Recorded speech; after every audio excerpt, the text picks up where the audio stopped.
Ang matigas na tunog ng papel na pinupunit sa dalawa ay umalingaw-ngaw sa aking mga tainga, mas malakas pa kaysa sa ugong ng mga eroplanong lumilipad sa labas ng bintana. Si Paolo, ang aking manugang, ay hawak ang mga piraso ng aking boarding pass na may mapang-asar at aroganteng ngiti, na para bang may ginawa siyang pabor para sa akin. Ako si Lourdes. 68 taong gulang. 3 dekada akong nagtrabaho sa Bureau of Customs at alam ko ang mga patakaran ng laro. At siya, nagkamali siya ng kalkulasyon. Nagsimula ang lahat ilang buwan na ang nakalipas sa isang pangakong mas maningning pa sa araw ng tag-init. Isasama natin ang mga bata sa Hong Kong Disneyland, Mama.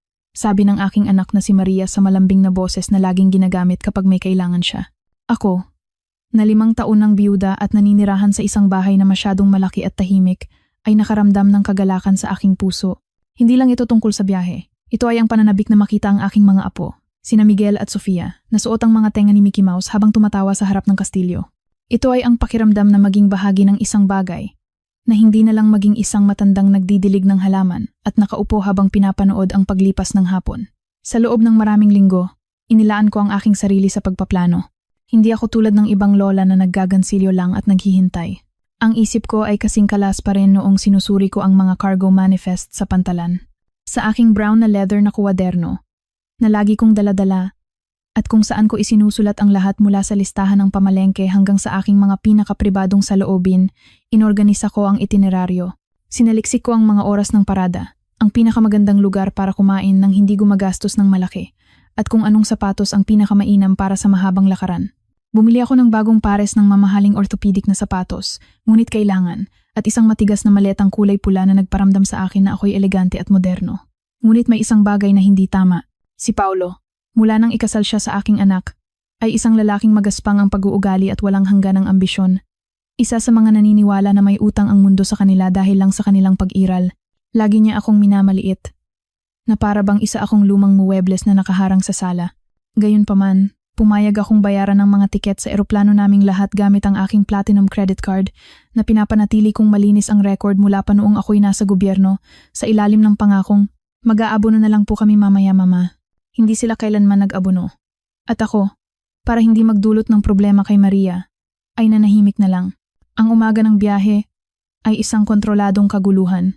Dumating ako sa kanilang bahay ng 4:00 ng madaling araw, eksakto sa oras tulad ng isang Swiss na relo. Dala ang aking pulang maleta at handbag kung saan nakatago ang aming mga pasaporte dahil si Maria ay makakalimutin at si Paolo ay burara. Hindi man lang niya ako binati. Abala siya sa pagsigaw sa taxi driver sa telepono. Ang mga bata ay inaantok ngunit masaya. Nakaramdam ako ng kuryente sa aking katawan. Ang halo ng kaba at saya na dala ng paglalakbay. Ang biyahe papuntang Naiya ay puno ng tensyon.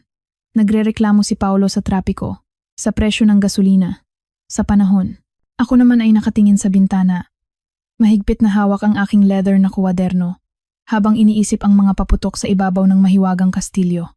Inisip ko kung paano ako nagsikap na manatiling malakas sa pamamagitan ng paglalakad tuwing umaga sa parke para lamang hindi maging pabigat para hindi sila maantala sa mga parke. Nais kong maging ang masayang lola, hindi ang mabagal na matanda. Dumating kami sa International Terminal. Ang ingay ay nakabibingi. Mga maletang gumugulong. Mga anunsyo sa speaker. Mga taong tumatakbo. Napakalakas ng aircon kaya't nagpapasalamat akong dala ko ang aking manipis na lana na cardigan. Pumila kami sa airline counter. Nasa likuran ako. Itinutulak ang cart na may pinakamalalaking maleta habang sina Paolo at Maria ay nasa unahan kasama ang mga bata. Nang ilang metro na lang kami mula sa counter. Lumingon si Paolo. Ang kanyang mukha ay may matigas na ekspresyon na ipinapakita niya kapag gusto niyang ipilit ang kanyang kalooban. Ang tingin na nagpapayuko kay Maria at nagpapababa ng kanyang ulo. Akin na ang mga pasaporte, Lourdes. Sabi niya, iniabot ang kanyang kamay ng walang pasensya. Ibinigay ko ito ng walang pag-aalinlangan. Iniisip na gusto niya lang ihanda ang mga ito para sa ahente. Kinuha niya ang mga ito, sinuri isa-isa, at inihiwalay ang sa akin. Bueno, dito na tayo maghihiwalay, sabi niya sa paraang nagpatindig ng aking balahibo. Ano? Tanong ko, nararamdaman na gumagalaw ang sahig sa ilalim ng aking mga orthopedic na sapatos. Anong pinagsasabi mo, Paolo? Na hindi ka sasama, Mama. Hindi ka kasya sa plano. Bukod pa riyan, kailangang may mag-alaga sa mga aso. Kinansela ng tagapag-alaga kagabi. At hindi ko iiwanang mag-isa ang aking mga Doberman. May lahi sila, napakamahal. Tumingin ako kay Maria. Abala siya sa pag-aayos ng jacket ng anak niya, iniiwasan ang aking tingin sa lahat ng paraan. Ang kanyang katahimikan ay isang saksak na mas masakit kaysa sa mga salita ni Paulo. Maria, bulong ko. Nanginginig ang boses. Ang biyahe. Ang mga bata. Ako ang nagbayad. Mama please, huwag kang gumawa ng eksena. Bulong niya nang hindi tumitingin. Sabi ni Paulo mas mabuti raw ganito. Masyado ka nang matanda para sa ganitong pagod. Mapapagod ka, magkakasakit ka doon, at sisirain mo lang ang bakasyon naming lahat. At saka yung mga aso, alam mo na kung gaano sila. Nakaramdam ako ng mainit na kahihiyan na umakyat sa aking leeg. Hindi dahil sa pera, ni sa Disneyland. Ito ay ang paraan ng pagtatapon nila sa akin, na para bang isa akong kasambahay na binabago ang utos sa huling minuto. Pero may tiket ako. Sinubukan kong iprotesta. Inilabas ang boarding pass na maingat kong inimprenta sa bahay. At doon nangyari iyon. Inagaw ni Paulo ang papel mula sa aking kamay. Hindi ka ba nakakaintindi? Sabi niya. Itinaas ang kanyang boses, nang sapat upang mapatingin sa amin ang mga tao sa pila. Dito ka lang. Tapos ang usapan. At pinunit niya ito. Pinunit niya ang barcode. Pinunit ang aking pangalan. Pinunit ang aking kapalaran. Itinapon niya ang mga piraso sa isang basurahan sa malapit at ipinagpag ang kanyang mga kamay na para bang nag-alis ng alikabok. Sumakay ka na lang ng taxi pa uwi. Nasa dati ang mga susi. Siguraduhin mong kumain si Kaiser ng espesyal niyang pagkain, utos niya. Tumalikod para asikasuhin ang mga bata na nagtatanong kung bakit hindi sasama si Lola. Naiwan akong nakatayo roon, sa gitna ng agos ng mga biyahero. Yakap ang aking leather na kuwaderno na para bang isang salbabida sa gitna ng karagatan. Dinededma ako ng mga taong dumaraan. Ang ilan ay tumingin sa akin ng may awa. Ang malagkit na awa na ibinibigay sa mga matatandang mukhang naliligaw. Hindi ako umiyak. Sa aking 68 na taon, naglibing ako ng asawa, nakaligtas sa mga krisis sa ekonomiya, at nakipag-ugnayan sa mga tiwaling opisyal sa customs. Hindi ko ibibigay kay Paulo ang kasiyahang makita ang aking mga luha. Huminga ako ng malalim. Ang amoy ng sunog na kape at murang pabango mula sa duty-free ay pumuno sa aking mga baga. Ang aking isip, na nabigla sa unang dagok, ay nagsimulang luminaw. Naalala ko kung sino ako. Hindi ako ang manugang na pabigat. Ako si Lourdes. Ang babaeng nakatuklas ng isang kontrabando ng brilyante noong 82. Ang babaeng nagpalaki kay Maria ng mag-isa habang ang aking asawa ay naglalakbay para sa trabaho. Ang babaeng mas mahusay mag-asikaso ng pananalapi ng pamilya kaysa sa sinumang accountant. Tumingin ako sa pila. Sina Paulo at Maria ay papalapit na sa counter, tumatawa na ngayon, na para bang nabunutan ng tinik. Akala nila ay naglalakad na ako patungo sa labasan, naghahanap ng taxi, talunan at masunurin. Binuksan ko ang aking kuwaderno doon din. Sa unang pahina, nakasulat ang lahat ng numero ng kumpirmasyon at isang bagay na mas mahalaga. Ang mga detalye ng credit card. Ang aking card ang principal. Si Paulo ay may supplementary card na kinuha ko para sa kanya maraming taon na ang nakalipas para sa mga emergency, ngunit ang pagbili ng biyaheng ito, ang malaking pagbili. Para sa 5 tiket, ang marangyang hotel sa loob ng parke, at ang meal plan lahat ay sinisingil sa aking pangunahing account upang samantalahin ang mga puntos at travel insurance. Isang malamig, halos metalikong kalmado ang namuo sa aking dibdib. Hindi ito galit. Ang galit ay mainit at magulo. Ito ay administratibong hustisya. Isang pagbabalanse ng mga talaan. Inayos ko ang aking damit, itinaas ang aking baba, at sa halip na maglakad patungo sa labasan, naglakad ako patungo sa customer service counter na matatagpuan ilang metro bago ang check-in area. Magandang umaga, sabi ko sa babae sa counter, isang dalagang may buhok na nakatali sa isang mahigpit na bun. Ako po si Lourdes Mendez.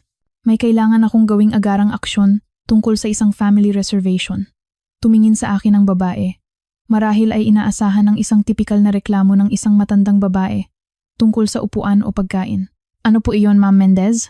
Nagkaroon po ng biglaang pagbabago ng plano, sabi ko sa isang matatag. Malinaw na boses, walang bahid ng pag-aalinlangan. Kailangan kong kanselahin ang buong reserbasyon sa ilalim ng aking pangalan at credit card. Nag-type ang babae sa kanyang computer. Nakikita ko po ang reservation dito. 5 pasahero. Gusto niyo po bang kanselahin lang ang sa inyo? Tumingin ako sa pila ng check-in. 2 tao na lang ang pagitan ni Paulo sa counter. Kinikiliti niya ang aking apo. Lubos na walang kamalay-malay na 20 metro ang layo, ang kanyang kapalaran ay muling isinusulat. Naalala ko ang kanyang mga salita. Hindi ka sasama. Naalala ko ang tingin ni Maria. Naalala ko ang mga aso. Ang mga lintik na asong iyon na mas masarap pa ang kinakain kaysa sa maraming tao. Hindi, iha. Sagot ko. At naramdaman ko kung paano ibinalik ng bawat salita ang kaunting dignidad na gusto nilang agawin sa akin. Kanselahin mo silang lahat. Ang 5 tiket, pati na rin ang hotel package at mga reserbasyon sa restaurant. Lahat. Hinihiling ko ang refund sa aking card o ang travel credit. Alin man ang naaangkop ayon sa taripa.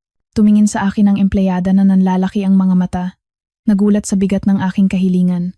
Ma'am, kung gagawin ko po ito ngayon, agad-agad na mawawalan ng visa ang mga tiket kung ang mga kapamilya niyo po ay sinusubukang mag-check-in. Alam ko, marahan kong pinutol, inilagay ang aking mga kamay sa counter. Mga kamay na nagtrabaho sa buong buhay at hindi nanginginig. Ituloy mo, pakiusap. Ito ay isang usapin ng seguridad sa pananalapi. Hindi ko pinahihintulutan ng mga singil na iyon. Ang tunog ng mga teklado habang pinipindot ay musika sa aking mga tainga, mas maganda kaysa sa anumang symphony ng Disney. Tapos na po, Ma'am Mendez. Ang reserbasyon ay nakansela na-reflect na po sa sistema. Salamat, Iha. Napakagaling mo. Dahan-dahan akong lumingon. Hindi ako umalis. Hindi pa ako maaaring umalis. Kailangan kong makita ito. Umupo ako sa isa sa mga metal na upuan, nagkrus ng mga binti, at kinuha ang aking kwaderno upang lagyan ng isang matatag, itim na guhit ang itineraryo na buong pagmamahal kong inihanda. Sa di kalayuan, nakita ko kung paano tinawag ng ahente ng airline si Paulo. Nakita ko kung paano niya ibinigay ang mga pasaporte ng may ngiti ng isang nagwagi. Nakita ko kung paano nawala ang ngiti nang kumunot ang noo ng ahente at nagsimulang mag-type ng mabilis. Yumuko si Paulo sa counter, kumikilos. Lumapit si Maria na nag-aalala. Umiling ang ahente. Hinampas ni Paulo ang counter gamit ang kanyang palad. Mula sa aking posisyon, para akong nanonood ng isang silent film, ngunit kabisado ko ang script. Natutuklasan nila na sa totoong mundo, hindi mo maaaring hamakin ang taong may hawak ng pitaka. Mas umayos ako ng upo. Nararamdaman na sa unang pagkakataon sa loob ng maraming taon, ako ang may ganap na kontrol. Lumingon si Paulo. Pula sa galit, naghahanap ng isang tao. Sinaliksik ng kanyang mga mata ang terminal hanggang sa matagpuan ako. Hindi ko iniwas ang aking tingin. Sinalubong ko ang kanyang titig, nang may parehong lamig, na ipinakita niya nang punitin niya ang aking tiket. Bahagya kong itinaas ang aking kamay, hindi para kumaway, kundi sa isang banayad, halos hindi mahahalata na kilos, tulad ng isang taong nagpapaalam sa isang incompetent na empleyado. Ang palabas ay nagsisimula pa lang. Ang paglapit ni Paulo sa akin sa kabuuan ng terminal ay parang panonood sa isang bagyo na nabubuo sa abot tanaw ng dagat. Madilim, maingay, at puno ng nagbabantang pagkawasak. Ang kanyang mga hakbang ay umalingaw-ngaw sa makintab na sahig ng paliparan, at ang kanyang mukha ay nagbago mula sa pamumutla ng pagkabigla tungo sa isang pulang-bioletang kulay na sa aking panahon sa customs ay karaniwang senyales ng isang taong kahuhuli lang na may iligal na kargamento. Nanatili akong hindi gumagalaw sa metal na upuan, tuwid ang likod at magkakaugnay ang mga kamay sa ibabaw ng aking leather na kwaderno. Hindi ito paralysis dahil sa takot. Ito ay ang katahimikan ng isang sniper na nakapagpaputok na ng bala at naghihintay na lamang sa epekto. Sa aking paligid, ang agos ng mga biyahero ay nagpatuloy. Walang kamalay-malay sa aming drama. Mga pamilyang humihila ng mga maleta, mga flight attendant na naglalakad ng nagmamadali, ang patuloy na ugong ng mga anunsyo ng pag-alis. Ngunit sa aking maliit na espasyo, ang hangin ay naging siksik. Anong ginawa mo, Lourdes? Sigaw ni Paulo pagdating sa harap ko. Ganap na binaliwala ang pampublikong dekorum. Ang kanyang boses ay umalingaw-ngaw.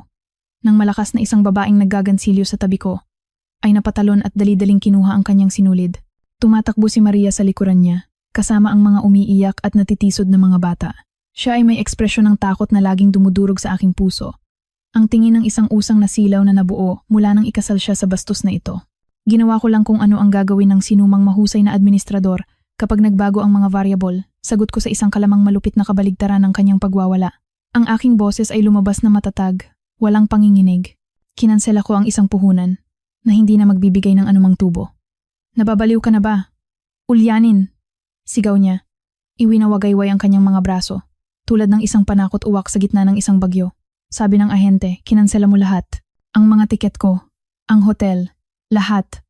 Umiiyak ang mga anak ko dahil sa'yo. Tinitigan ko siya sa mata. Maliliit na mga mata, puno ng galit at bigong kasakiman. Hindi, Paulo. Umiiyak ang mga anak mo dahil ang kanilang ama ay isang lalaking hindi marunong kontrolin ang kanyang init ng ulo o ang kanyang pananalapi. Sabi ko, dahan-dahang tumayo. Medyo masakit ang aking mga tuhod. Ngunit ang apoy sa aking tiyan ay nagpapanatili sa aking pagtayo. At tungkol sa mga tiket, ipinapaalala ko sa iyo na iyon ay aking mga tiket. Binili ng aking pera sa ilalim ng aking pangalan. Isa ka lamang imbitado na nag-asal ng masama sa handaan. Humakbang siya papalapit sa akin nang nagbabanta. Isinara ang kanyang mga kamao. Isang pagkakamali ng isang baguhan sa isang international airport pagkatapos ng 2001. Ang pagtaas ng boses at agresibong pagkilos ay ang pinakamabilis na paraan upang ma-neutralize ang sarili. Aayusin mo ito ngayon din. Dura niya. Sinusubukang hawakan ako sa braso. Magbabayad ka ng multa at bibilhin mo ulit sila. Umiwas ako sa isang mabilis na kilos bago pa niya mahawakan ang manggas ng aking damit.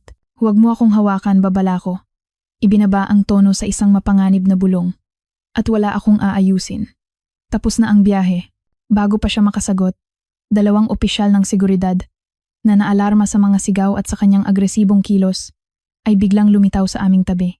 Sila ay bata, matipuno, at tila walang pasensya sa mga pag-aalboroto ng mga matatandang lalaki. Ayos lang po ba kayo dito, ma'am? Tanong ng mas matangkad na estratehikong pumagitna sa amin ni Paulo. Tumingin ako sa opisyal at pagkatapos kay Paulo. Maari ko sana siyang iligtas. Maari ko sanang sabihin na ito ay isang alitan sa pamilya, na kinakabahan lang kami sa paglipad. Iyon ang gagawin ng dating Lourdes, ang naghahanap ng kapayapaan sa lahat ng pagkakataon. Ngunit ang babaeng iyon ay naiwan sa pila ng check-in kasama ang mga piraso ng papel sa basurahan. Hindi po, opisyal, sabi ko, ipinapakita ang aking pinakamahusay na mukha ng isang matandang babaeng mahina ngunit may dignidad. Inaabuso po ako ng lalaking ito sa salita dahil tumanggi akong magbigay pa ng pera. Pinunit niya ang aking mga dokumento at nakakaramdam ako ng banta. Nagbago ang mukha ni Paulo. Tinakpan ni Maria ang kanyang mukha ng kanyang mga kamay. Sir, pakisama po muna sa amin, sabi ng opisyal. Inilagay ang isang matatag na kamay sa balikat ng aking manugang. Biyanan ko siya, nalilito lang. Sinubukan ni Paulo na ipagtanggol ang sarili. Ngunit ang tono ng kanyang boses ay naglantad sa kanya bilang ang agresor. Habang dinadala nila siya sa isang tabi para hingan ng identifikasyon at pakalmahin, sinamantala ko ang gulo. Lumapit sa akin si Maria na may mga luhang tumutulo sa kanyang makeup. Mama, bakit? Bakit mo to ginagawa sa amin? Tiningnan ko siya ng may kalungkutan, ngunit mayroon ding isang kalinawan na hindi ko naramdaman sa loob ng maraming taon. Wala akong ginawa sa inyo, anak. Itinigil ko lang ang pagsalo sa inyong mga pagbagsak. Pinunit ni Paulo ang tiket ko at inutusan akong mag-alaga ng mga aso na para akong katulong. Wala kang sinabi. May presyo ang katahimikang iyon, Maria, at ngayon na ang singilan. Kinuha ko ang hawakan ng aking pulang maleta at nagsimulang maglakad patungo sa automatikong labasan. Mama, saan ka pupunta? Yung mga susi ng bahay. Yung mga aso. Sigaw niya sa aking likuran. Hindi ako huminto. Hindi ako lumingon. Lumabas ako sa sariwang hangin kung saan naghihintay ang pila ng mga taxi. Tumama ang araw ng umaga sa aking muka, ngunit sa halip na makairita, naramdaman kong nagkarga ito ng aking mga baterya. Sa Damanila Hotel po.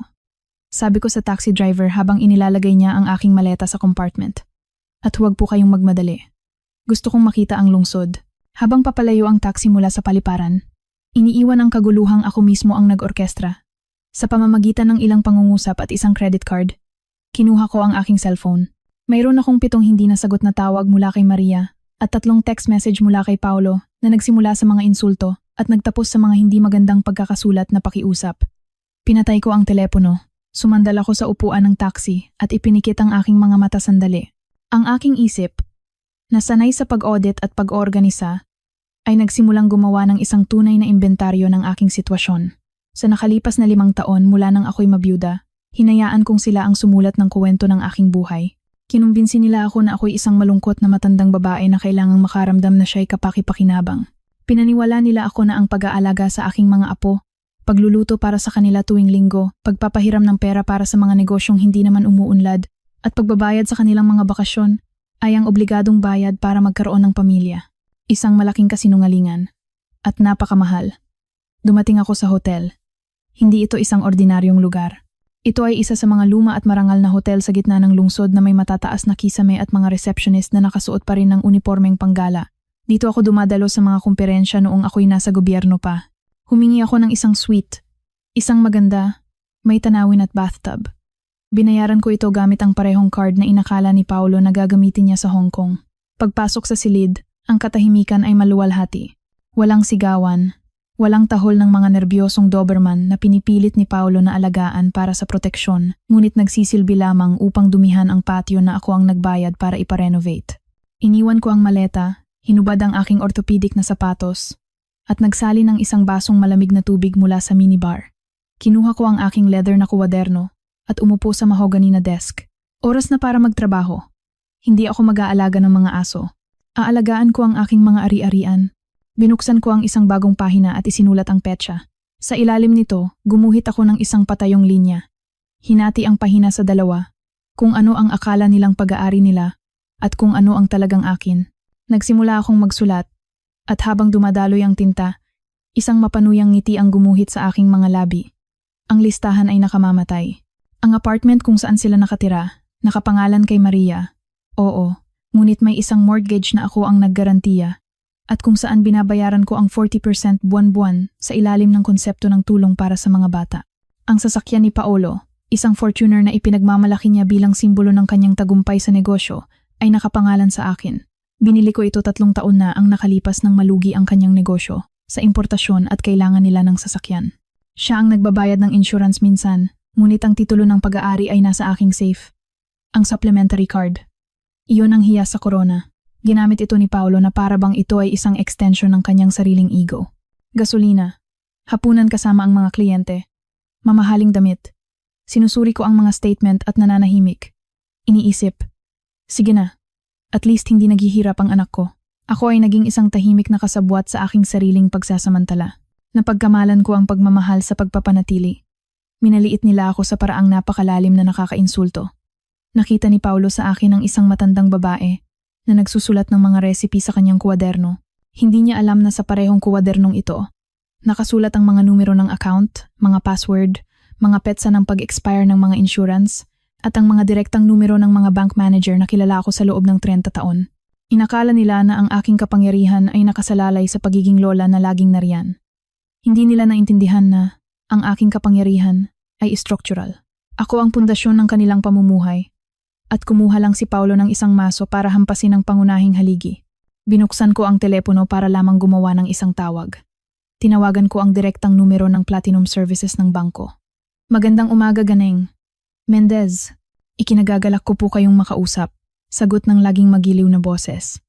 Magandang umaga, Marco. Kailangan kong gumawa ng ilang agarang hakbang para sa seguridad. Sige po, Ganeng. Lourdes, may kinalaman po ba ito sa transaksyon sa airline? Nakikita ko pong pumasok na ang refund. Ayos na iyon. Ang kailangan ko ngayon ay kanselahin ang supplementary card na nakapangalan kay Paolo Castillo, agad-agad. Dahil sa abuso sa tiwala, sabi ko. Nilalasap ang mga salita. At Marco, gusto kong ang kanselasyong iyon ay hindi na mababawi. Na kung susubukan nilang gamitin ito para bumili ng bubble gum, tatanggihan ito ng terminal. Masusunod po, Ginang, ang card ay hindi na aktibo mula sa sandaling ito. May iba pa po ba? Oo. Kailangan ko ng isang detalyadong ulat ng mga gastos sa card na iyon sa nakalipas na 6 na buwan, nakakategorya ayon sa uri. At gusto kong harangan ng anumang paulit-ulit na singil na nakadebit sa aking pangunahing account na nagmumula sa mga serbisyong nakapangalan sa aking manugang o anak. Netflix, gym, insurance, ang kotse. Lahat. Kung hindi ito nakapangalan sa akin, hindi ito babayaran. Maari po itong magdulot ng pagkaputol ng serbisyo para sa kanila, Gineng. Mendez. Iyon mismo ang ideya, Marco. Iyon mismo ang ideya. Ibinaba ko ang tawag at nakaramdam ng isang alon ng adrenaline. Hindi ito ang adrenaline ng takot, tulad ng sa airport. Ito ay ang adrenaline ng kontrol. Tumayo ako at nagpunta sa salamin. Nakita ko ang isang babaeng may kulay abong buhok, may mga kulubot sa paligid ng mga mata, at isang katawan na hindi na tulad ng dati. Ngunit sa aking mga mata, may isang kislap na hindi ko nakita mula noong araw na nasamsam ko ang kargamento ng kontrabando noong 82. Ipinadala ako ni Paolo sa bahay para mag-alaga ng mga aso. Kailangan kumain ni Kaiser ng espesyal niyang pagkain, sabi niya. Ang kabalintunaan ay masarap. Nag-aalala siya sa pagkain ng aso. Hindi alam na siya mismo ang kumagat sa kamay na nagpapakain sa kanya. Lumapit ako sa bintana ng suite. Sa ibaba, ang lungsod ay gumagalaw sa kanyang mabilis na ritmo. Naisip ko kung nasaan na sila ngayon. Marahil ay stranded sa airport na may 5 malalaking maleta, 2 pagod na bata, at isang sugatang igo. Si Paolo ay marahil sinusubukang umarkila ng kotse o magbayad ng taxi. At sa eksaktong sandaling iyon, habang iniswipe niya ang makintab na card na gustong-gusto niyang ipagmalaki, ang makina ay maglalabas ng pulang at nakakahiyang mensahe. Declined. Inilarawan ko ang kanyang mukha, ang kanyang pagkalito. Una, iisipin niyang error ito ng system, pagkatapos ay susubukan niya ulit. at pagkatapos ay ang lamig ng katotohanan ay magsisimulang umakyat sa kanyang likod. Kakailanganin nilang gamitin ang kanilang sariling mga card na malamang ay nasa limit na o overdrawn, ngunit ito ay simula pa lamang. Ang aking plano ay hindi lamang ang sirain ng kanilang bakasyon. Iyon ay isang pagmamaktol. Ang aking binubuo sa silid ng hotel na ito gamit ang aking kuwaderno at telepono ay isang kumpletong muling pag-aaral. Bumalik ako sa desk. Kailangan kong isipin ang tungkol sa bahay. Hindi ang sa akin, na ligtas at nakasara, kundi ang sa kanila. O mas mabuti, ang aking pamumuhunan sa real estate na tinitirhan ng mga parasito. Naalala ko na mayroon akong kopya ng mga susi ng kanilang apartment sa aking keychain para sa mga emergency. Laging nagrereklamo si Paolo na mayroon akong mga susi. Sabi niya ay nilalabag nito ang kanyang privacy. Bueno, ngayon ang kanyang privacy ang pinakamaliit niyang problema. Ngunit hindi ako pupunta roon. Hindi pa. Hinanap ko sa aking agenda ang numero ng isang dating kakilala. Isang locksmith na nagtrabaho para sa customs. Nagbubukas ng mga nakakandadong container. Isang taong maingat at mahusay. Hinanap ko rin ang numero ng abogado ng pamilya, si Attorney Perdomo. Isang lalaking kinaiinisan si Paolo. Mula nang sinubukan nitong magpaliwanag ng batas sa kanya. Isang hurista na may 40 taong karanasan. Ang plano ay nagsimulang mabuo sa aking isip. Isang pagkubkob sa pananalapi at logistikal. Tatanggalin ko ang pulang karpet na kanilang nilalakaran at hahayaan silang makita ang matigas at malamig na sementong sahig sa ilalim. Biglang nag-vibrate ulit ang aking telepono. Binuksan ko ito sandali. Isang voice message mula kay Maria. Pinatugtog ko ito sa speaker, inilagay ang aparato sa mesa na para bang isang makamandag na insekto. Mama, please sumagot ka. Galit na galit si Paolo. Hindi gumagana ang mga card. Nasa Starbucks kami sa airport dahil wala kaming pambayad sa Grab 6-seater para makauwi kasama ang lahat ng maleta. Gutom na ang mga bata. Kailangan mo kaming sunduin o padalhan ng pera. Nakakahiya to. Hindi mo kami pwedeng iwan ng ganito. Narinig ko ang kanyang boses.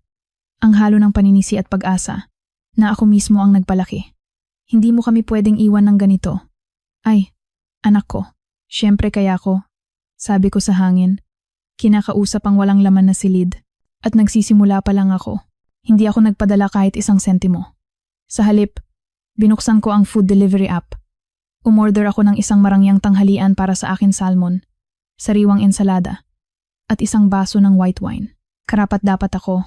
Habang hinihintay ang aking pagkain, bumalik ako sa aking kwaderno. Isinulat ko ang susunod na hakbang ng plano. Isang bagay na mas matapang.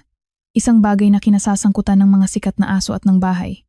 Kung gusto ni Paolo na may mag-asikaso sa kanyang mga gawaing bahay, ako ang mag-aasikaso.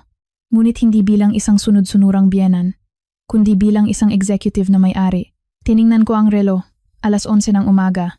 Pagsapit ng gabi, ang mundo ni Paolo Castillo ay magbabago ng axis at hindi pa niya ito alam. Umupo ako sa velvet na upuan. Binuksan ang menu ng mga serbisyo ng hotel at naisipang mag-book ng isang masahe para sa hapon. Ang mga taon ng naipong tensyon sa aking mga balikat ay nagsisimulang matunaw. Ang kahihiyan sa pila sa airport ay masakit.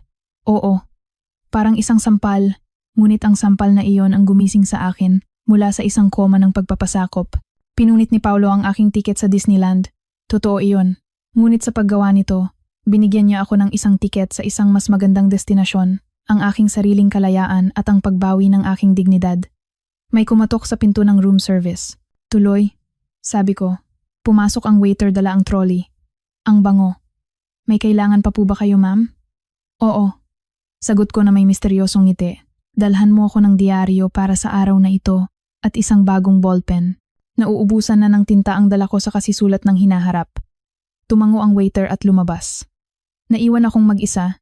Tinitingnan ang aking refleksyon sa bintana. Ang Lourdes na tahimik na umiiyak ay nag-empake na at umalis na. Ang naiwan dito, kumakain ng salmon at umiinom ng white wine habang ang kanyang pamilya ay stranded sa isang Starbucks, ay isang mapanganib na babae. At gustong-gusto ko ito. Huminga ako ng isang lagok ng alak at tiningnan ang aking bukas na kuwaderno. Ang salitang aso ay nakasulat sa malalaking titik at may 2 salungguhit. Mahal ni Paolo ang mga asong iyon ng higit sa anupaman. Bueno. Oras na para gamitin iyon sa aking pabor. Ang estratehiya ay nakalatag na. Ang kalaban ay nalilito at walang mapagkukunan. Ito ang perpektong sandali para sa susunod na hakbang. Ang katahimikan sa suite ng hotel ay isang balsamo. Ngunit ang aking isip ay nagtatrabaho ng may walang tigil na ingay ng isang makinang nagbibilang ng pera. Hindi ako nagtagal sa pag-enjoy ng salmon. Ang pagiging epesyente ay isang ugali na hindi nawawala kahit na ang puso ay may sugat. Tiningnan ko ang aking relo. 1:00 ng hapon. Si Paulo at Maria ay malamang na nakikipagbuno pa rin sa kahihiyang hila-hila ang 5 maleta sa isang terminal kung saan hindi na sila malugod na tinatanggap, naghahanap ng murang transportasyon. Nagbigay ito sa akin ng isang bintana ng oras na humigit kumulang 2 oras. Sapat na iyon. Tinawagan ko ang numero ni Mang Elias. Ang mapagkakatiwalaang locksmith na kilala ko mula pa noong inayos niya ang safe ng aking opisina noong 98.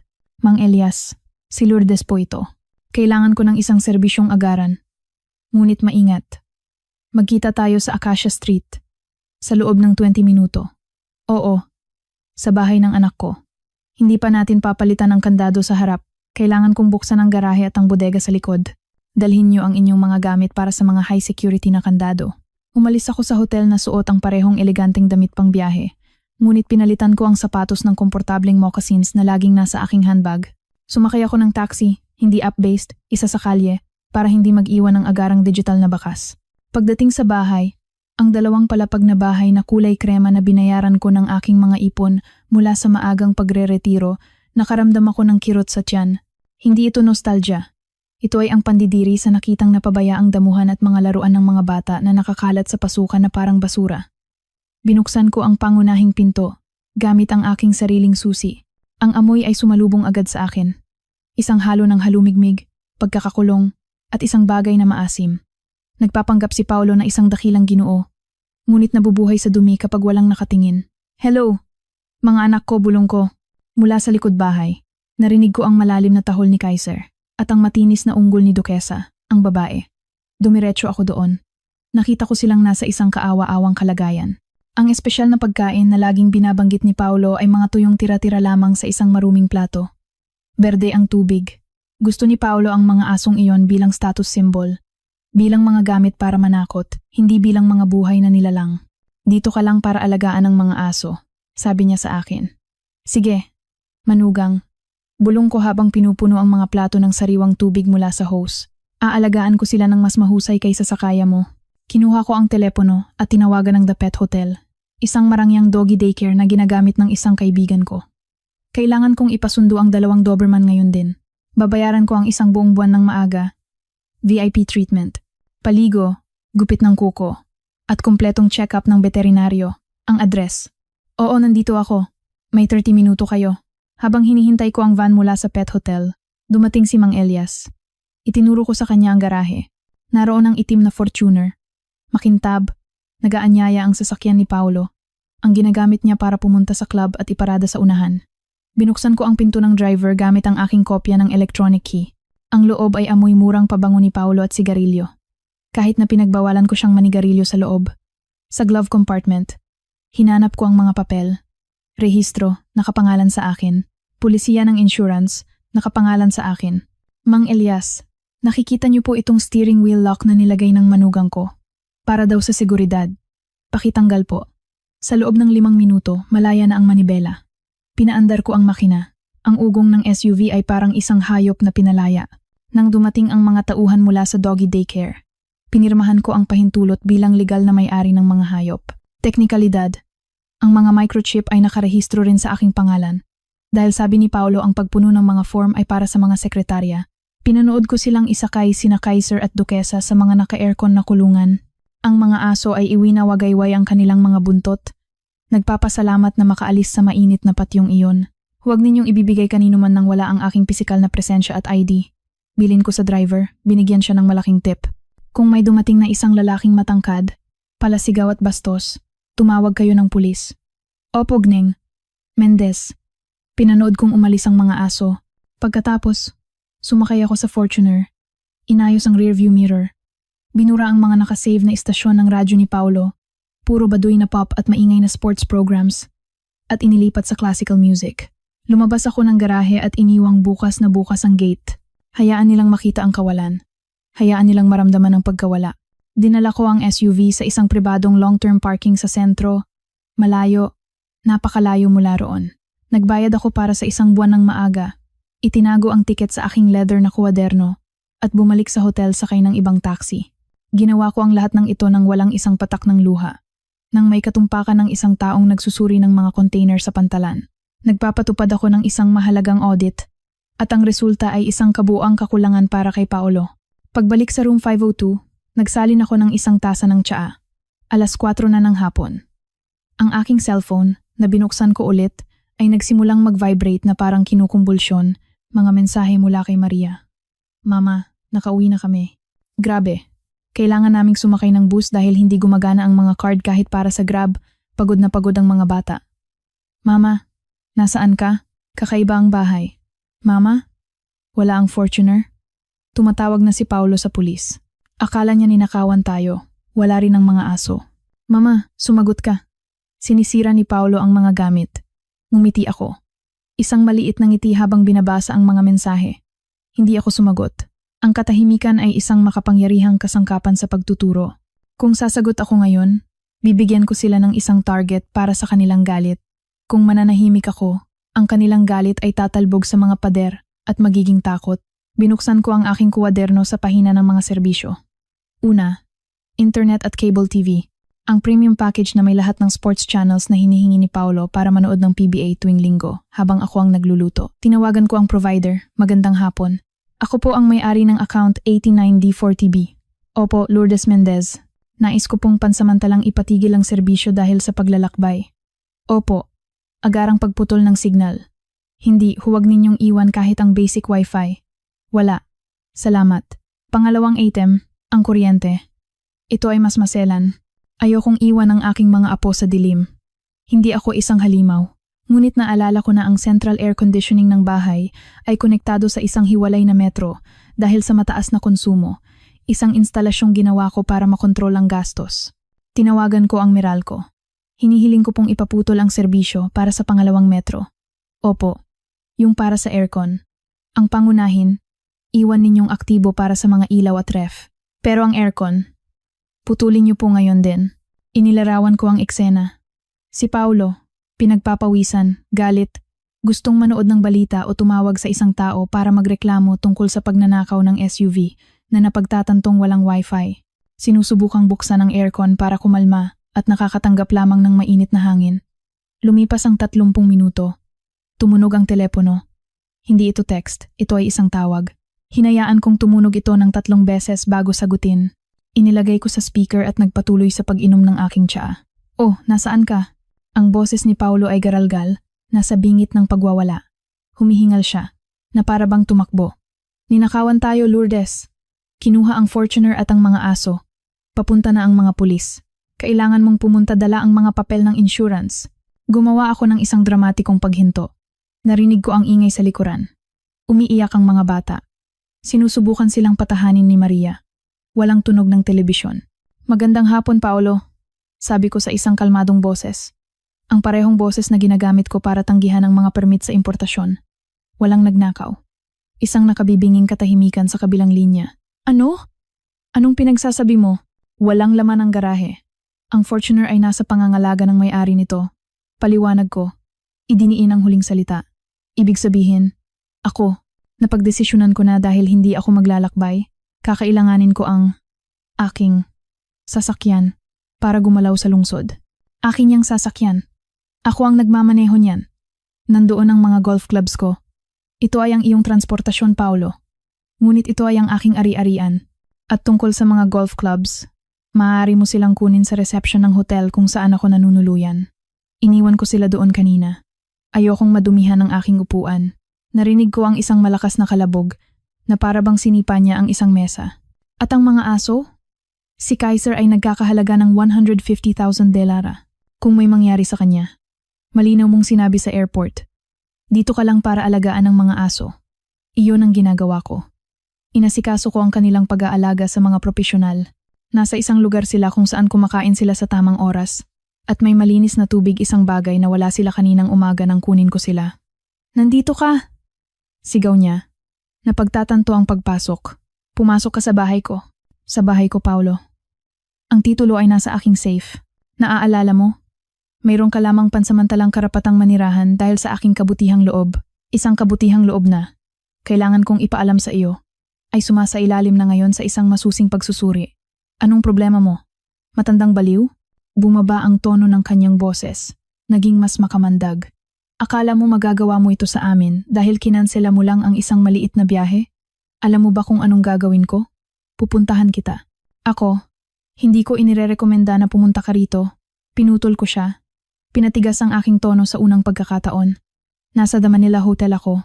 Mayroon silang armadong seguridad sa pasukan at naabisuhan na sila na isang lalaking may katulad mong description ay maaaring subukang guluhin ako. Kung tatapak ka sa lobby, tatawag sila ng totoong pulis. Hindi yung akala mong kaya mong manipulahin. Ipasa mo sa akin si Maria. Utos niya, sinusubukang magbago ng taktika. Hindi. Ikaw ang tumawag sa akin. Mama? Narinig ko ang boses ni Maria na inagaw ang telepono. Mama, Diyos ko. Nababaliw na to. Wala kaming internet. Hindi mapanood ng mga bata ang kanilang cartoons. Ang init. Hindi gumagana ang aircon. Sabi ni Paolo na baliw ka na. Bakit mo kami pinarurusahan ng ganito? Nakaramdam ako ng kirot. Laging alam ni Maria kung saan sasaktan. Sa pagkakasala ng isang ina. Maria, anak. Pinalambot ko ang aking boses. Ngunit hindi ang aking determinasyon. Hindi ito parusa. Ito ay isang aral sa katotohanan. Sa loob ng maraming taon, binayaran ko ang inyong kaginhawaan kapalit ng paghamak. Ngayon, isinara ko lang ang gripo. Pero anong gagawin namin? Wala kaming pera, Mama. Ubus na ang laman ng mga account. Hindi makapagtrabaho si Paolo nang wala ang Fortuner at internet. Kung gayon, iminumungkahi kong maghanap si Paolo ng trabaho sa opisina o gumamit ng pampublikong transportasyon tulad ng ginagawa ng milyon-milyong matapat na tao araw-araw. Mama, please, pagmamakaawa niya. Umuwi ka na, mag-usap tayo. Hihingi ng tawad si Paolo. Halos matawa ako. Ang paumanhin ni Paolo ay mas mababa pa ang halaga kaysa sa Monopoly money. Hindi, Maria. Hindi ako uuwi. Mananatili ako sa hotel na ito sa tagal ng dapat sanay bakasyon. Magpapahinga ako. Kakain ako ng maayos. At pag-iisipan kong mabuti ang aking kinabukasan. Paano kami? Meron kayong bubong, pagkain sa pantry na binili ko noong nakaraang linggo, at kalusugan. Marami kayong higit pa sa karamihan. Matuto kayong pamahalaan ito. At isa pa. Ano? Tanong niya, nanginginig. Sabihin mo kay Paolo na kanselado na rin ang hardinero at ang kasambahay. Simula bukas, kung gusto ninyo ng malinis na damit, kayo ang maglalaba. Kung gusto ninyo ng maikling damo, kayo ang magpuputol. Maligayang pagdating sa buhay adulto, anak. Ibinaba ko ang tawag. Bahagyang nanginginig ang aking mga kamay. Hindi dahil sa takot, kundi dahil sa adrenaline ng pagsasabi ng mga bagay na itinago ko sa loob ng 5 taon. Sumandal ako sa upuan at tumingin sa bintana. Ang lungsod ay nagsisimulang magliwanag sa mga ilaw ng takip silim. Inilunsad ko na ang unang tunay na opensiba. Tinanggalan ko sila ng mobilidad, ang Fortuner, komunikasyon ang internet, kaginhawaan ng aircon at mga katulong, at ang kanilang dahilan ang mga aso. Iniwan ko silang hubad sa kanilang sariling kawalan ng kakayahan. Ngunit alam kong hindi mananahimik si Paolo. Ang mga lalaking tulad niya, kapag nakukulong, ay hindi nag-iisip. Umaatake sila. Susubukan niyang pumunta rito. Susubukan niyang manipulahin ng mga bata para saktan ako. O mas masahol pa, susubukan niyang gumamit ng legal na paraan kahit na siya ang matatalo. Kailangan kong protektahan ang aking sarili. Kinuha ko ang aking kwaderno at hinanap ang numero ni Attorney Perdomo. Oras na para iangat ang alitan mula sa pampamilyang away tungo sa isang legal na estratehiya. Attorney, magandang hapon po. Si Lourdes po ito. Opo, matagal na nga po. Kailangan ko po kayong makita bukas ng umaga. Ihanda niyo po ang mga dokumento ng ari-arian sa Acacia Street. Huminto ako. Iniisip ang susunod na hakbang. At dalhin niyo po ang mga papeles para sa pagbawi ng mga kapangyarihan. Opo, lahat. Gusto kong mawalan ng autoridad si Paolo Castillo na kahit tumanggap man lang ng isang pakete sa aking pangalan. Ibinaba ko ang tawag at naramdaman. Sa unang pagkakataon sa araw na iyon, na tunay na makapangyarihan. Hindi ito ang kapangyarihan ng pera, bagamat nakakatulong. Ito ay ang kapangyarihan na malaman kung sino ako. Hindi na ako ang biyenan. Ako ang may-ari.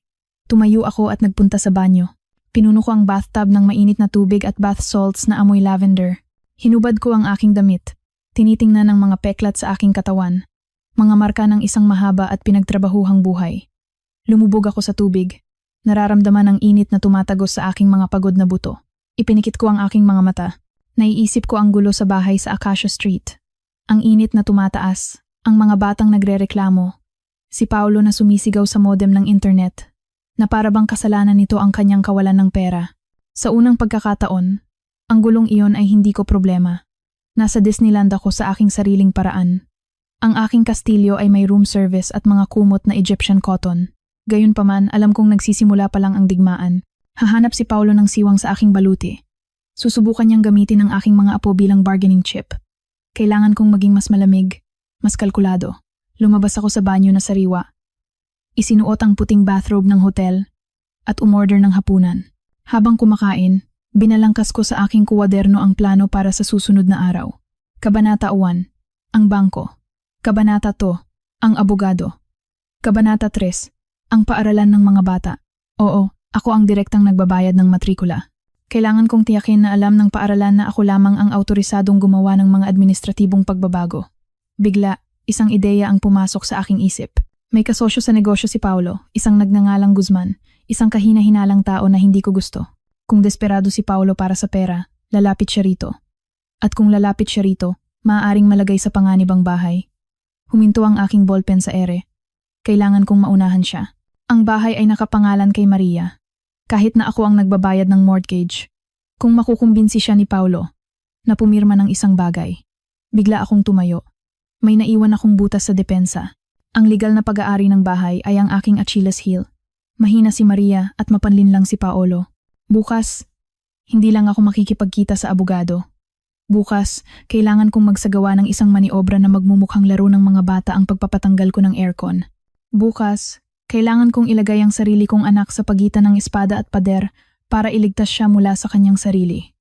Tumingin ako sa nagniningning na lungsod sa gabi. Isang hiyas na walang pakialam. Magpahinga ka, Paolo. Bulong ko sa malamig na salamin. Dahil bukas, makikilala mo ang Lourdes na nagpaiyak sa mga smuggler sa pantalan.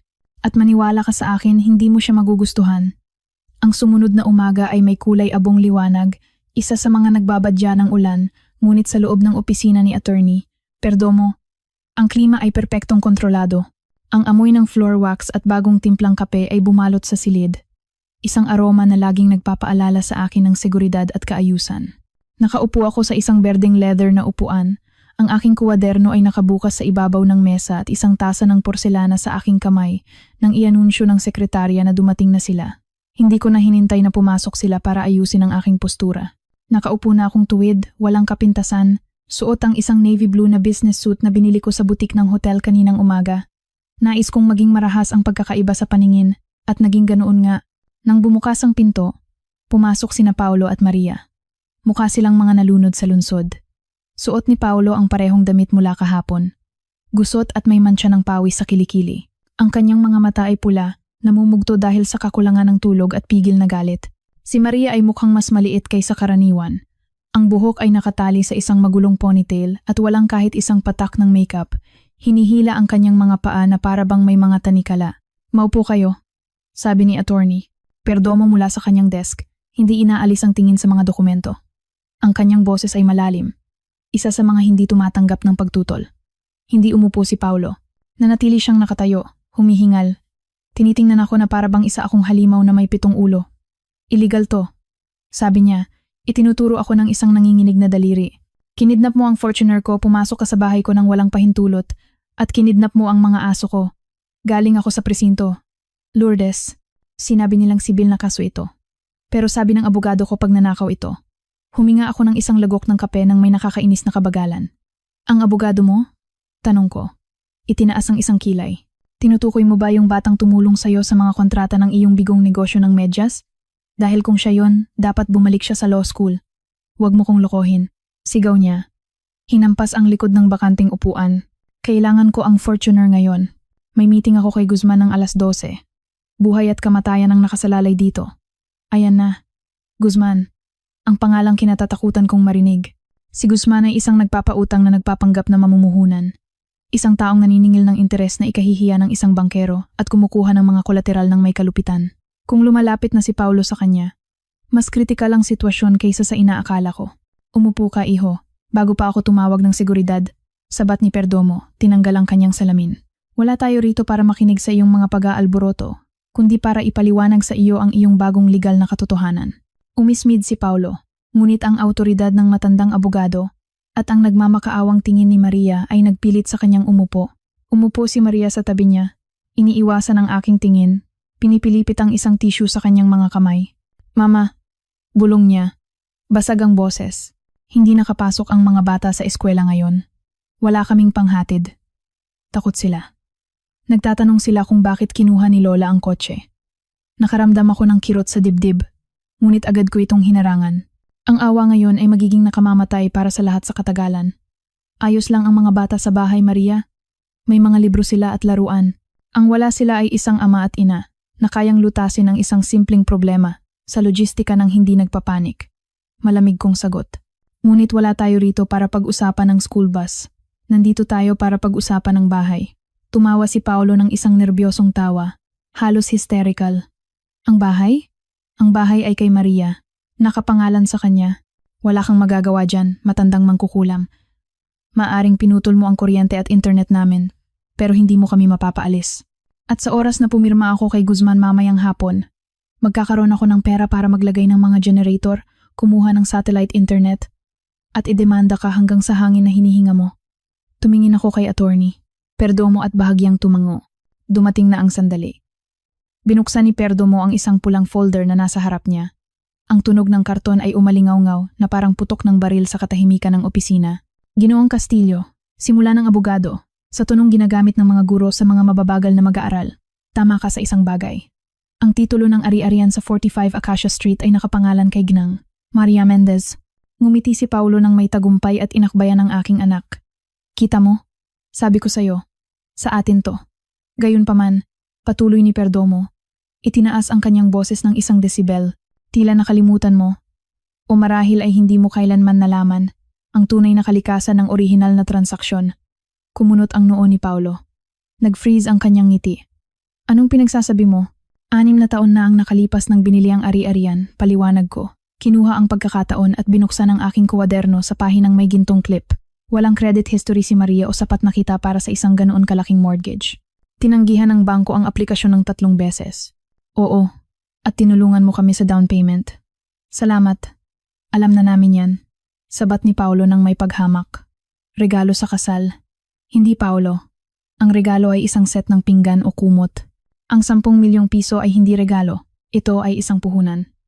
Inilipat ni Perdomo ang isang dokumento papunta sa kanila. Ito ay isang certified copy na may mga lumang selyo ng notaryo na nagpapatunay sa kanyang hindi mapag-aalinlangan ng bisa. Ito ay isang kontrata ng utang na may garantiyang real estate mortgage sa unang grado, sabi ng abogado. Pinirmahan ni Maria Mendez noong araw ng pagbili. Sa madaling salita, hindi ibinigay ni Lourdes ang pera. Si Lourdes ang naging bangko. Ipinahiram niya ang buong halaga para sa pagbili. At ang bahay ang nagsisilbing garantiya sa utang na iyon. Hinablot ni Paulo ang papel.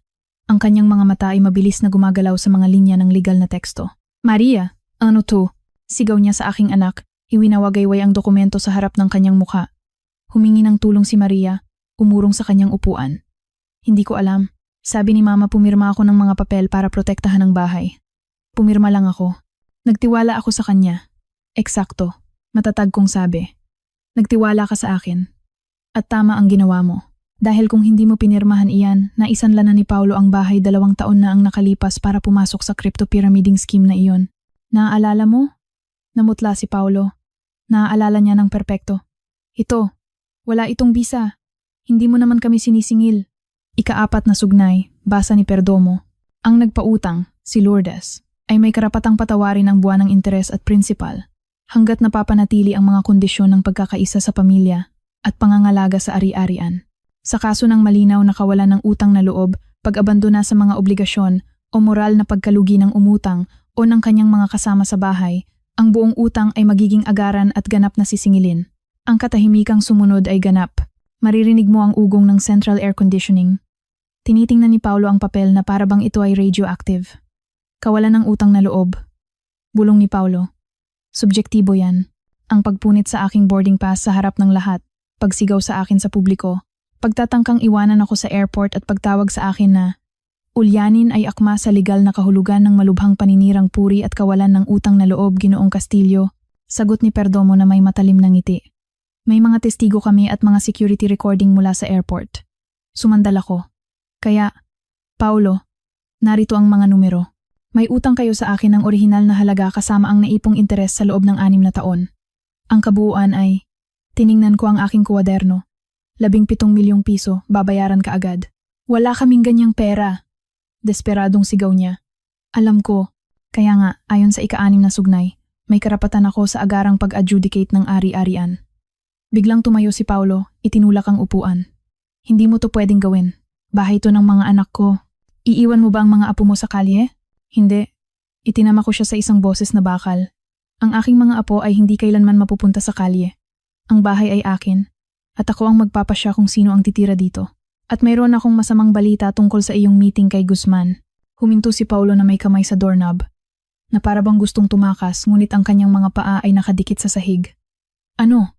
Hindi mo maaaring ialok ang bahay bilang garantiya kay Guzman sa rehistro ng mga ari-arian. Nakalista ang aking liyen sa unang prioridad. Walang nagpapautang, kahit nakasingsama ni Guzman.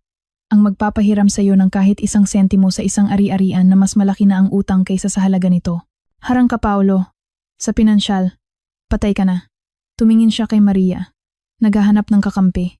Ngunit tahimik siyang umiiyak. Ang mukha ay nasa kanyang mga kamay. Pagkatapos ay nagbago ang kanyang ekspresyon. Ang takot ay nagbigay daan sa isang malamig, kalkuladong galit. Lumapit siya kay Maria at hinawakan ang kanyang braso ng mahigpit. Tara na, Maria. Nababaliw na ang matandang ito. Pupunta tayo sa ibang abogado. Lalabanan natin ito. Pinoprotektahan ng batas ang mga pamilya. Hindi niya tayo mapapaalis. Bahagyang tumayo si Maria. Dala ng ugali ng pagsunod na kanyang isinagawa sa loob ng maraming taon. Sandali. Utos ko. Ang aking boses ay hindi sigaw. Ngunit may bigat ng isang hatol. Huminto si Maria. Maria, tingnan mo ako, sabi ko. Itinaas niya ang kanyang tingin. Ang mga mata ay puno ng luha at kumalat na maskara. May dalawa kang pagpipilian. Maaari kang lumabas sa pintong iyan kasama niya. Hanapin si Guzman o kung sino paman. At magpatuloy na mabuhay sa kasinungalingang kasal na ito kung saan tinatrato ka bilang isang palamuti at ako bilang isang ATM. Kung gagawin mo iyan, isasagawa ko ang foreclosure bukas. Legal ko kayong palalayasin. At kailangan kong ipaglaban ang kustodiya ng aking mga apo sa korte dahil hindi ko hahayaang mabuhay sila sa kawalan ng katatagan na dulot ng lalaking ito. Huminto ako para tumagos ang mga salita. Patuloy ko. Mananatili kang nakaupo sa upuang iyan. Hinila ni Paulo ang braso ni Maria. Huwag mo siyang pakinggan. Minamanipula ka niya. Asawa ko siya, Lourdes. Tara na, Maria. Bitawan mo siya, Paulo, babala ni Perdomo, tumayo. Sa kabila ng kanyang edad, siya ay isang matangkad at kagalang-galang na lalaki. Tumingin si Maria kay Paulo.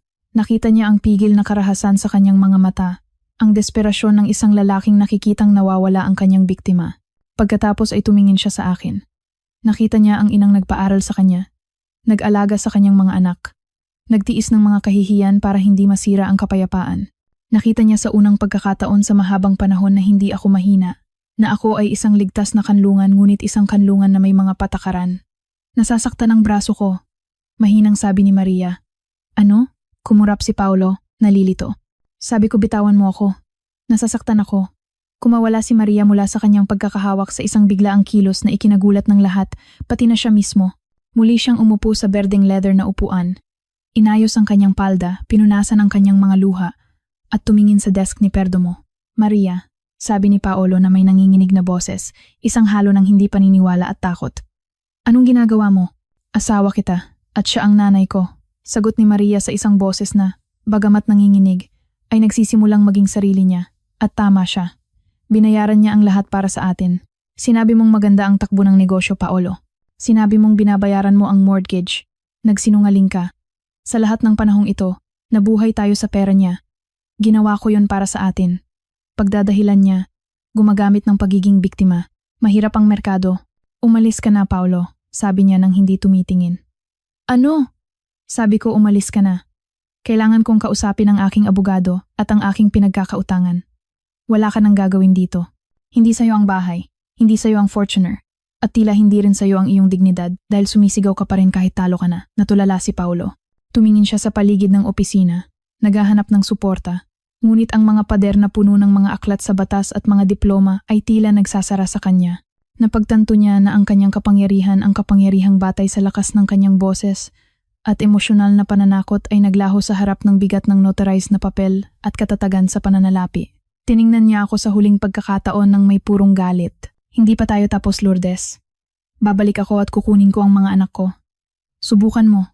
Sagot ko na may malamig na kalmado. At ipapakita ko sa iyo ang asul na folder ang may mga ebidensya ng iyong mga business trip na hindi naman nangyari at ang mga statement mula sa mga online casino. Handa na si Perdomo para sa family court judge. Ikaw ang magpasya kung gusto mong laruin ang barahang iyon. Nawala ang kulay sa mukha ni Paulo. Alam niya kung ano ang sinasabi ko. Alam niyang alam ko. Tumalikod siya at lumabas ng opisina. Isinara ang pinto ng malakas na nagpayanig sa mga salamin ng estante. Bumalik ang katahimikan sa silid. Ngunit sa pagkakataong ito ay isang ibang katahimikan mabigat. Malungkot, ngunit malinis. Tulad ng hangin pagkatapos ng isang bagyo. Nagsimulang umiyak si Maria. Sa pagkakataong ito ay isang malalim na pag-iyak ng pagpapalaya. Ng isang taong nag-aalis ng isang kinakalawang na baluti na napakabigat. Tumayo ako, nilibot ang desk, at niyakap siya. Naramdaman ko ang kanyang mga balikat na nanginginig sa ilalim ng aking mga braso. Amoy siya ng aking anak, ang batang pinalaki ko, hindi ang babaeng nagiging mapait. Patawarin mo ako, Mama. Patawarin mo ako. Paulit-ulit niyang sinasabi. Hinaplos ko ang kanyang buhok tulad noong bata pa siya at nagkakasugat sa tuhod. Tapos na anak, tapos na. Pero ngayon darating ang mahirap na bahagi. Umiyak ka hanggang sa gusto mo dito. Dahil paglabas natin sa opisinang ito, kailangan nating muling buuin ang isang buhay. At hindi ko hahayaang itayo natin ito sa mga bulok na pundasyon muli. Pinapanood kami ni Attorney Perdomo ng may respeto. Binibigyan kami ng espasyo. Pagkatapos ng ilang minuto, kumalma si Maria. Tiningnan niya ako sa mata. Ang maskara ay kumalat. Na nagmumukha siyang isang takot na raccoon. Ngunit may isang kislap ng determinasyon sa kanyang tingin na hindi ko nakita mula bago niya makilala si Paulo. Anong gagawin natin ngayon? Tanong niya. Bumalik ako sa aking upuan, kinuha ang aking kwaderno at inilipat ang pahina. Nilagyan ko ng check ang abogado. Ang susunod na item sa listahan ay nakasulat sa pulang tinta.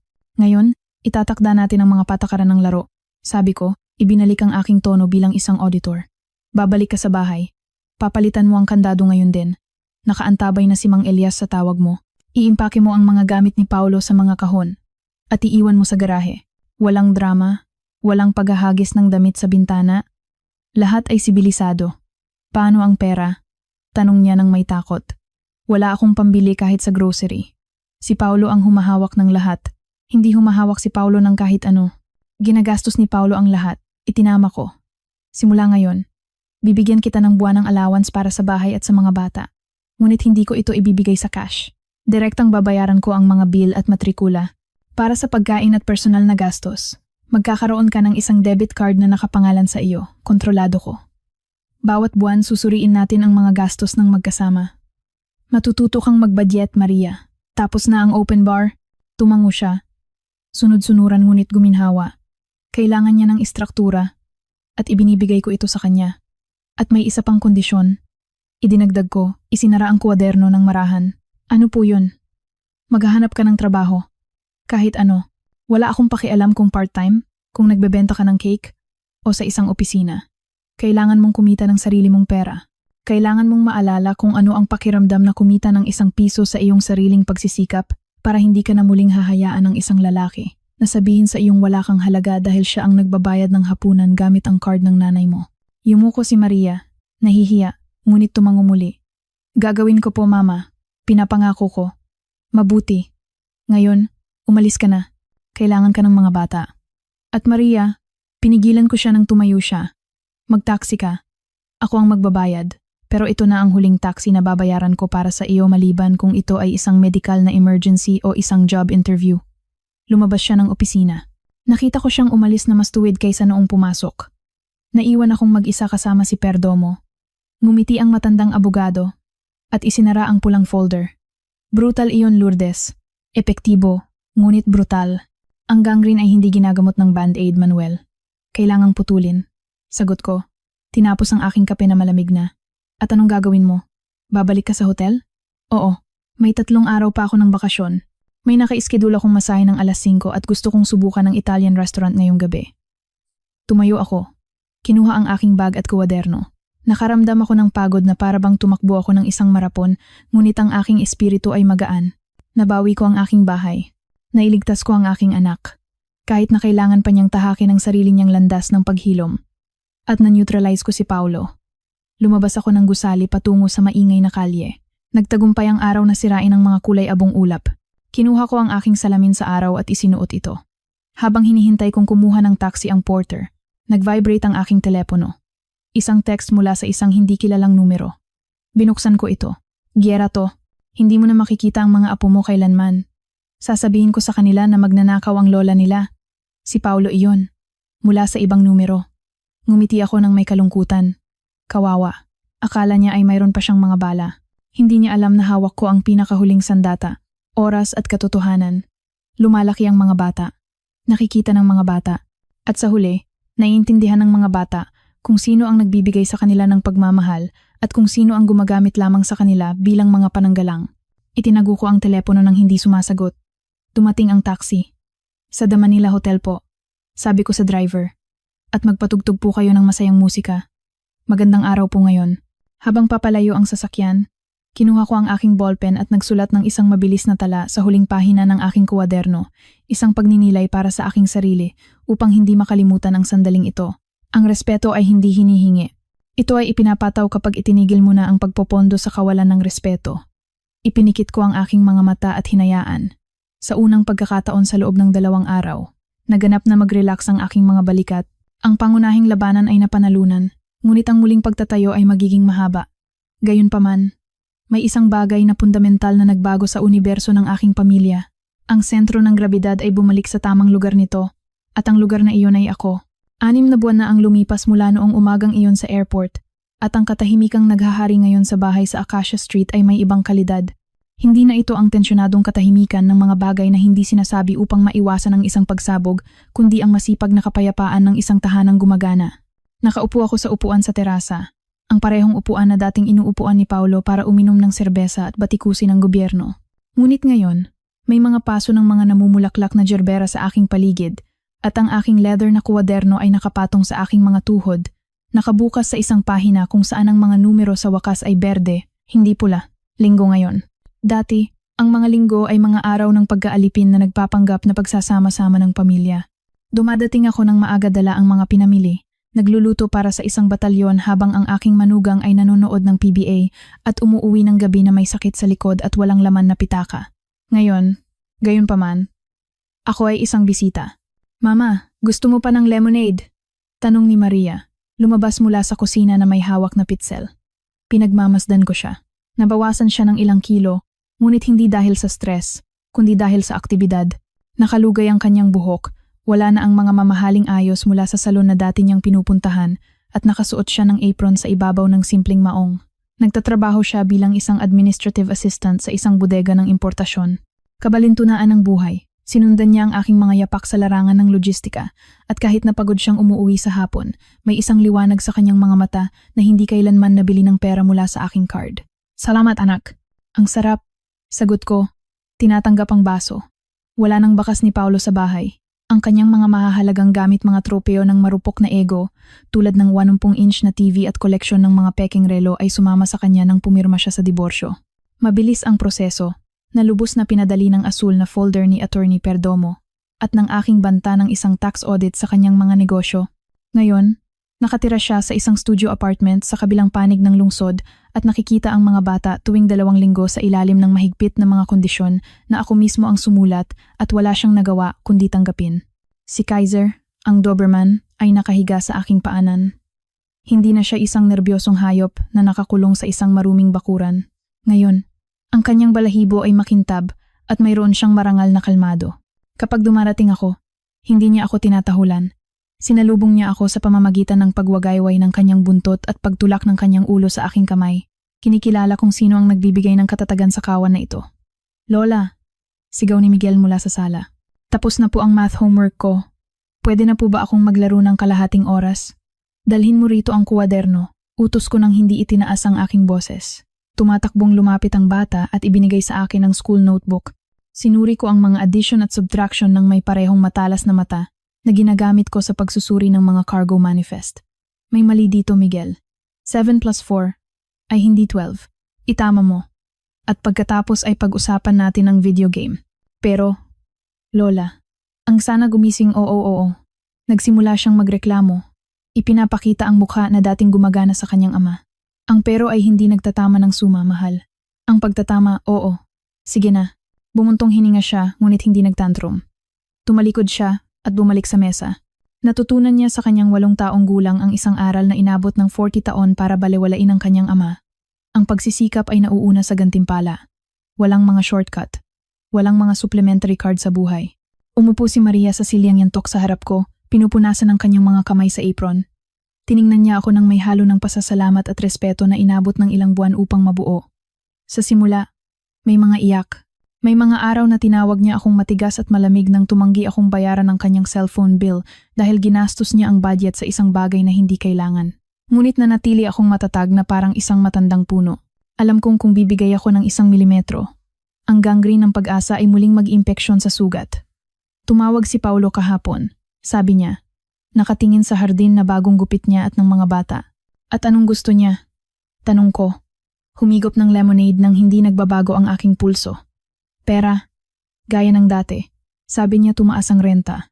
Na ang kotseng binili niya, yung lumang sedan na minamaneho niya ngayon ay kailangan ng mga pyesa. Sinubukan niyang saktan ang loob ko. Sabi niya hindi raw pwedeng magkaroon ng amang nabubuhay sa kahirapan ng kanyang mga anak. At anong isinagot mo, Maria? Ngumiti siya.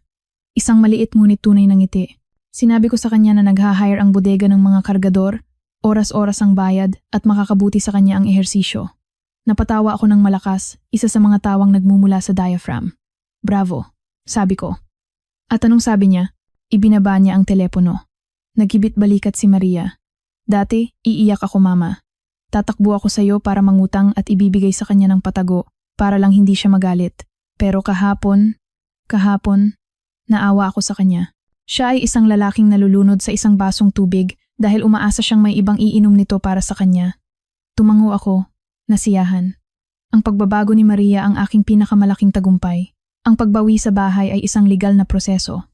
Ang pagbawi sa aking anak ay isang espiritual na labanan. Iniwan na niya ang pagiging palamuting manika ng isang hamak na lalaki para maging isang babaeng nagpapalaki ng mga responsableng mamamayan. Tumingin ako sa paligid. Ang bahay ay nangangailangan ng pintura sa harapan at ang sopa sa sala ay may mantsa ng juice na hindi matanggal, ngunit nararamdaman naming amin ito. Hindi na ito ang entablado ng isang huwad na mataas na lipunan. Ito ay isang tahanan ng isang masipag na middle class na pamilya. Marangal at totoo. Tumayo ako na may bahagyang lagutok sa aking mga tuhod. Naaapektuhan pa rin ako ng halumigmig ng hapon. Naglakad ako papasok sa ibabaw ng tsiminea, kung saan dati ay may larawan ni Paulo na nakikipagkamay sa isang lokal na politiko na hindi man lang siya kilala. Ngayon ay may isang naka-frame na larawan naming 4. Si Maria, ang mga bata, at ako. Kinuha ito 1 buwan na ang nakalipas sa isang picnic sa Luneta Park. Hindi ito Disneyland. Walang kastilyo sa likuran o mga tenga ni Mickey Mouse. Nakaupo kami sa isang kumot, kumakain ng mga sandwich na gawa sa bahay, at tunay kaming tumatawa dahil ang tali ni Kaiser ay napulupot sa isang puno. Ang larawang iyon ay mas mahalaga kaysa sa ₱250,000 na na-refund sa akin ng airline. Ang perang iyon, sa totoo lang, ay hindi ko ginastos. Inilagay ko ito sa isang investment fund na nakapangalan kina Miguel at Sofia para sa kanilang kolehiyo. Dahil kung may isang bagay na malinaw sa akin, ang aking pamana ay hindi ang pag-iwan sa kanila ng madaling pera para lustayin, kundi mga kasangkapan para maitayo nila ang kanilang sariling kinabukasan. Pumunta ako sa kusina para tumulong sa pag-aayos ng mesa. Kahit na pinipilit ni Maria na huwag ko nang gawin. Hayaan mo na ako, anak. Dahil retirado na ako sa pag-aalaga ng mga parasito, ay hindi nangangahulugang inutil na ako, sabi ko, kinukuha ang mga plato. Habang kumakain kami ng isang simpleng ngunit masarap na adobong manok, tiningnan ako ni Sofia, ang aking bunsong apo, ng kanyang malalaking madilim na mata. Lola, di ba po isang araw pupunta tayo sa Disneyland?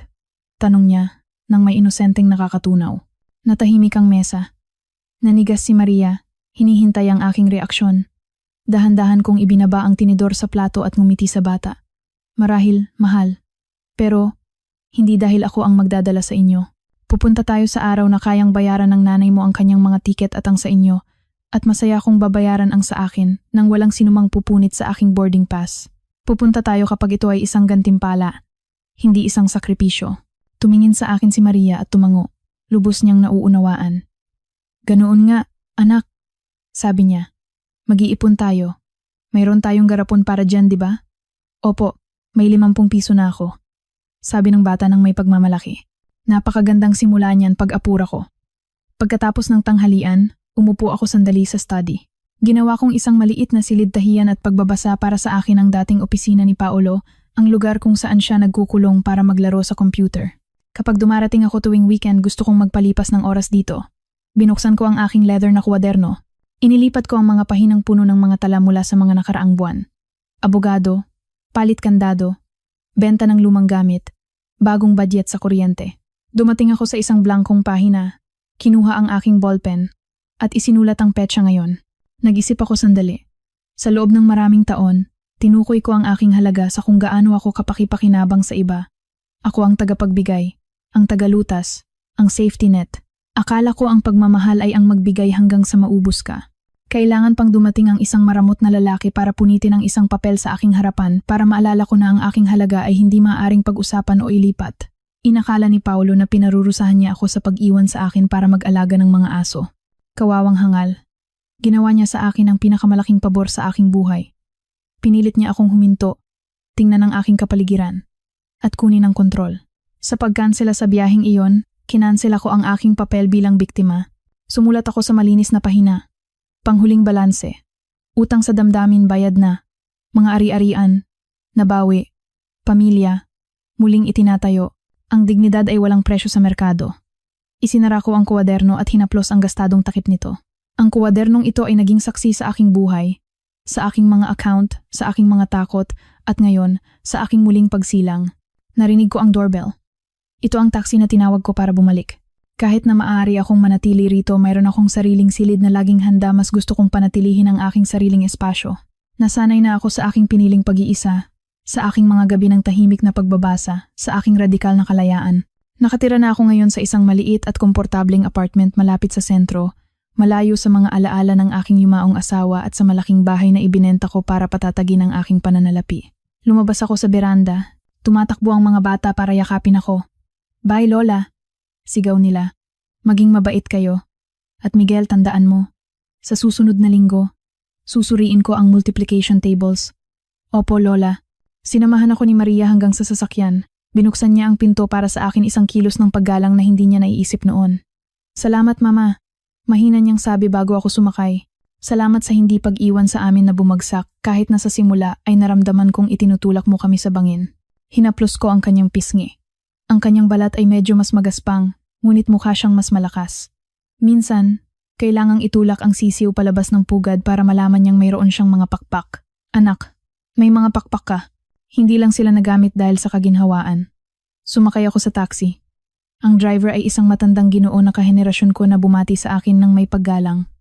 "Sa sentro po, Doña Lourdes?" "Opo, pakiusap." Umalis ang sasakyan. Tumingin ako sa bintana sa likuran. Nakikita ko ang aking anak sa pintuan ng kanyang bahay, ang kanyang tunay na bahay. Ngayon na ipinagtatanggol niya ito kasama ang kanyang mga anak at mga aso sa kanyang tabi. Mukha siyang maliit sa kalayuan, ngunit matatag. Hindi na siya isang dahong tinatangay ng hangin. Sumandal ako sa upuan at bumuntong hininga. Hindi ito isang buntong hininga ng pagod, kundi ng malalim na kaginhawahan. Ang hangin ay pumasok ng malinis sa aking mga baga. Naalala ko ang araw na iyon sa airport. Ang kahihiyan, ang awa ng mga estranghero. Tila nangyari ito sa ibang buhay. Ang malungkot na matandang babaeng iyon na naiwang nakatayo na may mga piraso ng papel sa kanyang kamay ay wala na. Namatay siya doon mismo. At mula sa kanyang mga abo ay isinilang ang babaeng ito na naglalakbay sa likurang upuan ng isang taxi, may-ari ng kanyang oras, ng kanyang pera, at ng kanyang kapalaran. Hindi kami nakapunta sa Disneyland. Hindi ko nakita ang kastilyo ni Cinderella o ang mga paputok. Ngunit itinayo ko ang aking sariling kaharian, isang kaharian kung saan ang reyna ay hindi sumusuko sa mga payasong may mga delusyon ng kadakilaan.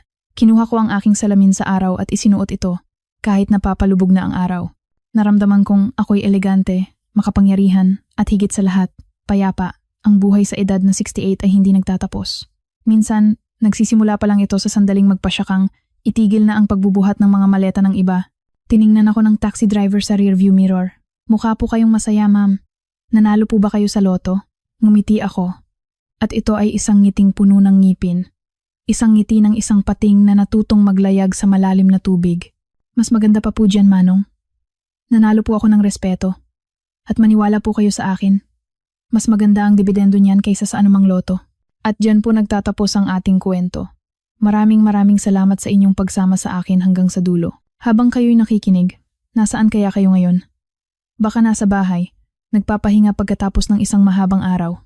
O baka naman nasa biyahe, pauwi mula sa trabaho, at ang kuwentong ito ang naging kasama ninyo, saan man kayo naroroon. Sana'y naramdaman ninyo ang init at tapang na nais kong ibahagi. Ngayong tapos na ang paglalakbay ni Aling Lourdes, ano ang tumatak sa inyong puso at isipan? Nakarating ba sa inyo ang kanyang sakit, ang kanyang pagbangon, at ang kanyang matamis na tagumpay? Nais kong marinig ang inyong mga saloobin. Mayroon ba kayong kakilalang tulad niya? O baka sa isang punto ng inyong buhay, kayo mismo ang naging siya? Kung ang kuwentong ito ay nakaantig sa inyo at nagbigay ng inspirasyon, inaanyayahan ko kayong mag-iwan ng like bilang tanda ng inyong pagsuporta. At kung nais ninyo pang makasama sa marami pang ganitong uri ng salaysay na kumikiliti sa puso at isipan, huwag po kayong mag-atubiling mag-subscribe sa ating channel. Muli, mula sa kaibuturan ng aking puso, maraming salamat. Hanggang sa susunod nating pagkikita sa panibagong kwento. Mag-ingat po kayong lahat. Isang mahigpit na yakap sa bawat isa.